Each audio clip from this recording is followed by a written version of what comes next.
pangit ng makeup ko ngayon. Pangit ba? Ayan.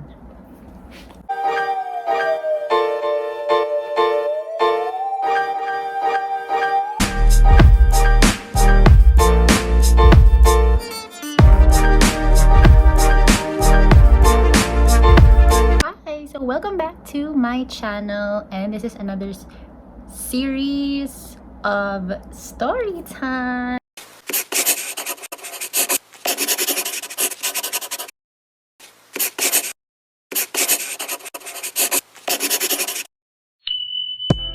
So what episode are we now? I'm not quite sure anymore.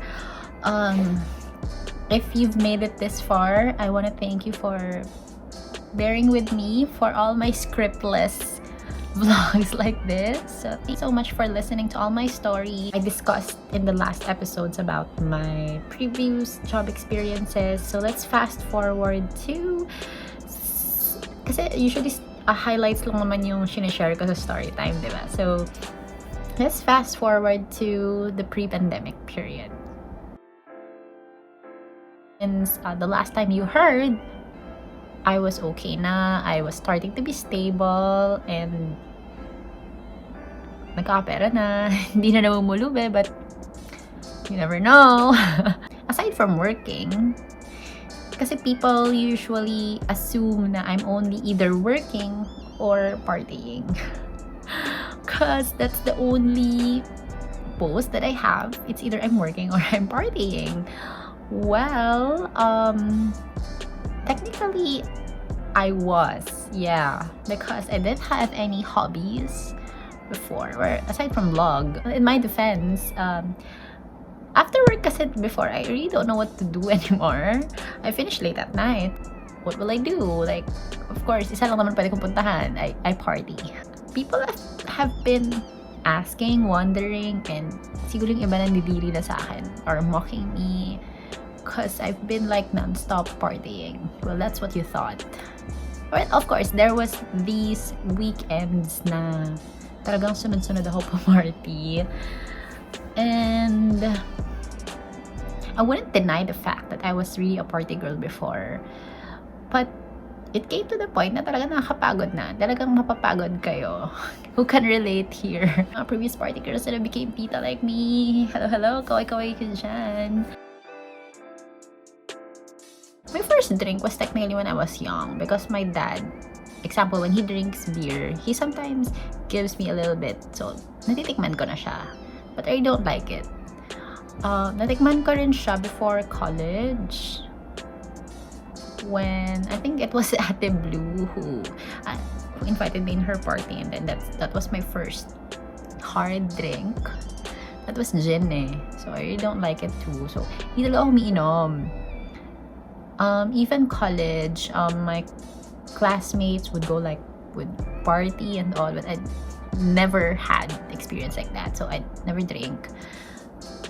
Or kung meron man, siguro sobrang rare, yung tipong asin pipilitin na, pero halos wala. I do attend inumans, because my barkada is really, like, I'm one of the boys, so my group of friends are really composed of guys, because my ex before, I became friends with his friends. So, kapag nag-iinuman sila, sumasama ako. Hanggang sa naging friends ko sila until now. Sila Rap, like Stella Marie's Chinese guy. That necessarily mean na umiinom ako. So, sumasama lang ako. And yun nga, sometimes napapainom. Pero like, hindi ko bet. So, yan. Parang hindi talaga ako constantly drinking. Fast forward, when I graduated college, there, I started drinking. I started working, when I started earning for myself, that's the time na parang hindi naman nagrebelde, hindi naman na parang I started to think na I'm free to do the things that I want to do, or I want to try, or I want to explore, because I'm already using my own money. Kumbaga, hindi ako magigilty na pera to ng parents ko, and then iniinom ko lang. When I had my first job as a teacher, ayun. There was a time na every weekend na akong umiinom. Like, sa labas. Back in Davao kasi, there was already liquor ban.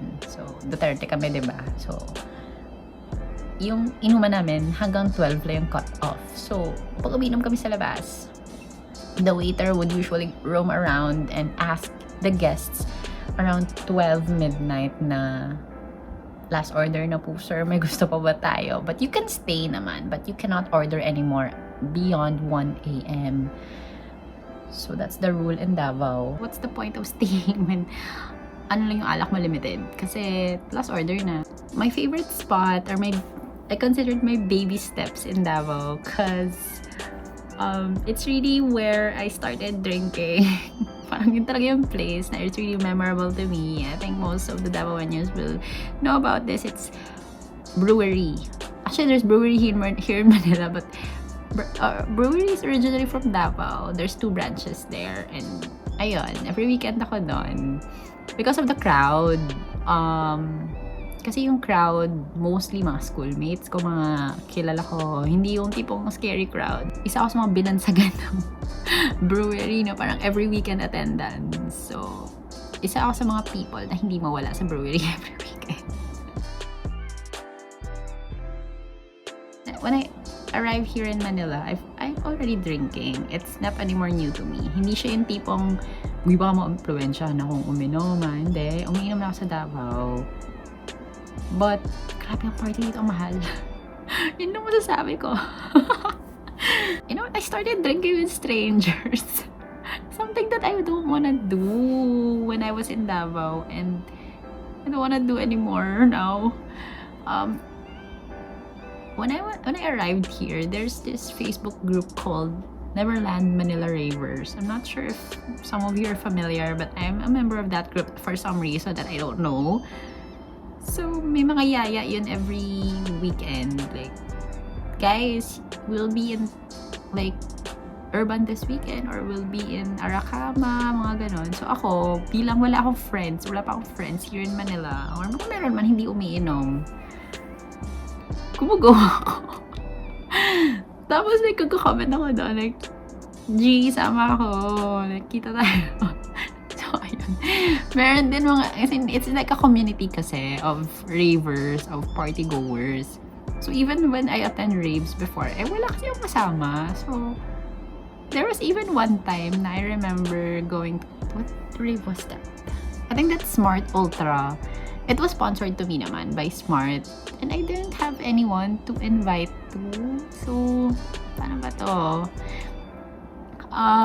Ayun, nagpo-post naman sila sa Neverland. Sinong gustong sumabay from QC, gano'n. So, sasabay ako. Ayun, tapos naging friends ko yung iba.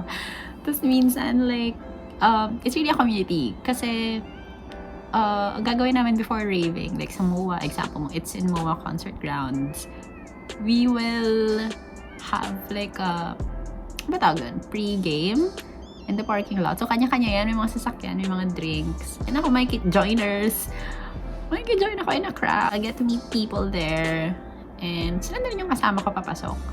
And mostly palabas, ganun. And then, sometimes magyayaan mag-eat. And also, I really like met a lot of people during rave time. Na-miss ko yun. So, umuwi pa akong basang-basa cause it's a rave. Usually a rave kasi may basaan talaga mangyayari. May tapunan ng tubig and all. Lalo na what was the local rave? Hydro Manila. Yun. Their tagline is Make It Rain. So talagang uwi akong basa nun. Fast forward to pre-pandemic. I had my own brewery here in Manila. Island BGC pala yung parang naging brewery ko dito sa Manila na parang I really want, it's my go-to place. Kasi nga hindi mainit, maluwag, yan yung mga ano ko talaga, qualifications. Ayoko nang masikip kasi sumasayaw ako eh. Sumasayaw ako hindi sa lalaki, hindi para lumad. Kasi gusto ko lang talaga sumayaw. I love the music. So kapag masikip, what's the point? Ang sikip. Hindi ako makasayaw. Gusto ko yung I can freely move and I can freely breathe. At kapag masikip kasi, I cannot see the people. So kaya, go-to place ko yung island. And maliwanag. Ayoko yung mga madilim kasi nga, FOMO drinker nga ako, diba? So, hindi ko makikita yung mga people pag madilim. Yung lugar na, kasi hindi ko talaga matitiis. Lagi ko talaga siyang pupuntahan. Para akong minamagnet. I mean, hindi ko pinupuntahan lahat ng inuman. I mean, ako kasi, medyo particular ako sa crowd. So, kapag itong lugar na to, andyan yung type of people ko, my friends, or like, yung mga gusto kong makita, ayun, pupuntahan ako. So, basically, I'm a FOMO drinker.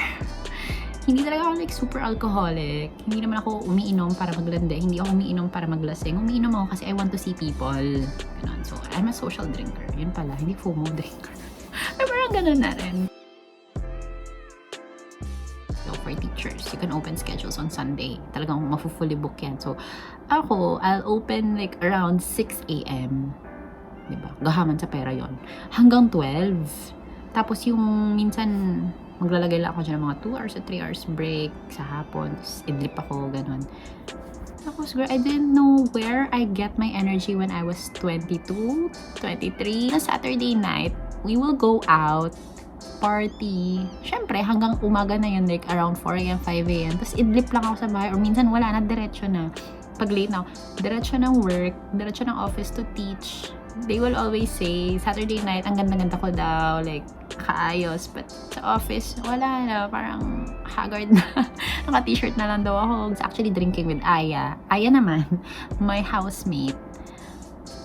Ito parang, ano talaga, tinadhana talaga ako sa kanya. Cause, I met her because her sister was my friend back in Davao. So, when her sister went here, pinakalala kami hanggang sa naging housemates kami. Itong si Aya kasi promoter ng mga clubs. So, syempre, kaya kami naging friends kasi gusto kong pumarty. Kailangan niya ng people na para pa-party. Okay, we'll benefit from each other. Saan ka? Punta ka dito, ganitong club. Libre ko lahat. Kumikita siya doon. Kumikita siya through me. Kumikita siya through the people that she's bringing into the club. So, yun yung naging lifestyle namin for like siguro the rest of the time that we're together. Pagod na I mean, gagastos. Yung kasi yung tipong mag-e-effort na naman ako mag-makeup. Tapos, di ba, uwi ng parang sunrise. Tapos, pagka-Sunday, tanghali tayo gigising. It's just counterproductive. Parang, yung feeling sana ng pagka-Sunday, yung ang ganda sana ng gising ko mo.